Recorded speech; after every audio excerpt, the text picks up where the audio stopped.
Баршаңызға сәлем. Бүгін сіздермен бірге мен ханым жасайтын боламыз. Кешкі асқа не жасаймын деп ойламастан осы тағамды жасап көріңіздер. Қарапайым манты орамаға қарағанда өте ерекше болып шығады. Рецепті көру үшін менің видеомды соңына дейін қарап, лайк басып мені қолдап, арнама тіркеліп кетіңіздер. Мен алдымен қамырын дайындап алдым. Судың үстіне дәміне қарай тұз және ұнды қосып отырып, қаттылау қамыр илеп алдым.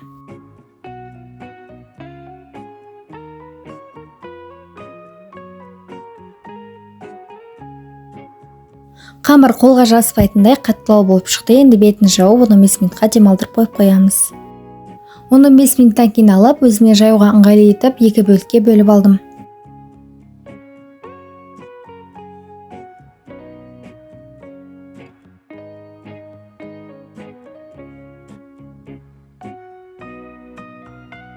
Қамырды жып-жықай етіп жайып шығамыз.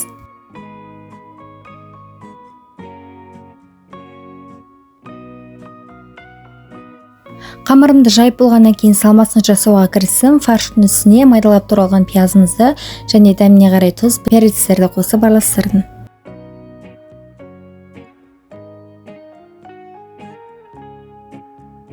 Салмамыз дайын болды. Енді қамырды үлкен 4 піштетіп, мантыға бөлгенде кесіп шығамыз.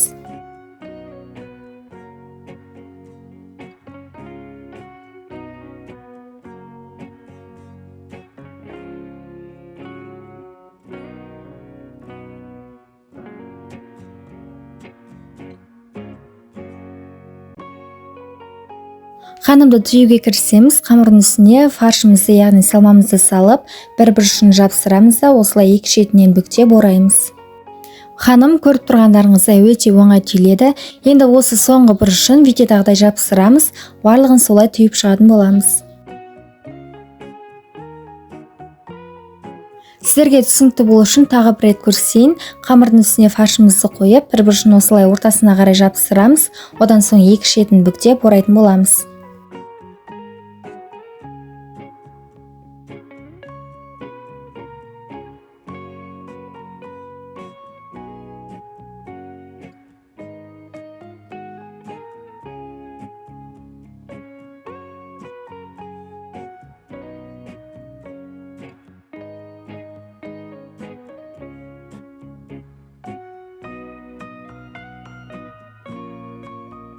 Мен барлығын түйіп болғаннан кейін осы ханымымызды қызып тұрған майда қуырып алатын боламыз. Қатты қызып тұрған майға осы ханымызды салып, екі шетінен қызартып қуырып аламыз.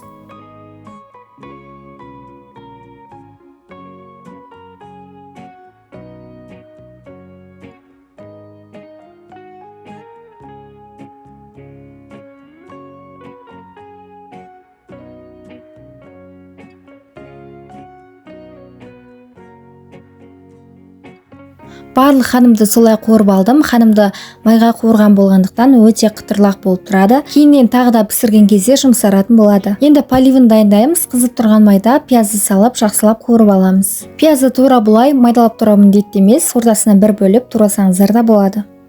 Үстіне сопақша етіп туралған сәбізімізді де қосып тағы да қуырдым. Одан соң қызанақты майдалап турап қостым. Одан соң қырыққабат, яғни капустаны да қосып жібердім.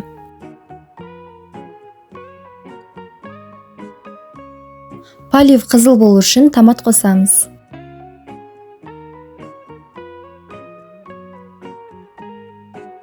Енді дәміне қарай тұз, перец және су құйып араластырамыз.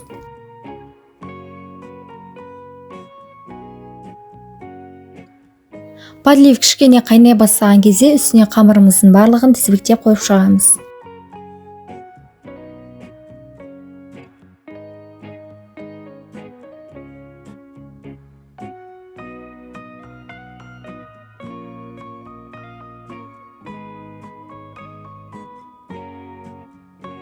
Бетін жауып, жайотта 20 минуттай пісіріп аламыз. Осымен мини ханым дайын болды. Салмасын ортасына қойып сәндеп ұсынсаңыздар болады.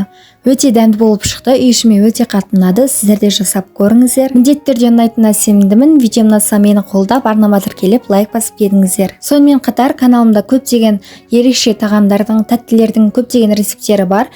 Кіріп көрсеңіздер болады. Сіздермен болған Нұрсұлу. Видеом соңына дейін қарағандарыңызға рахмет.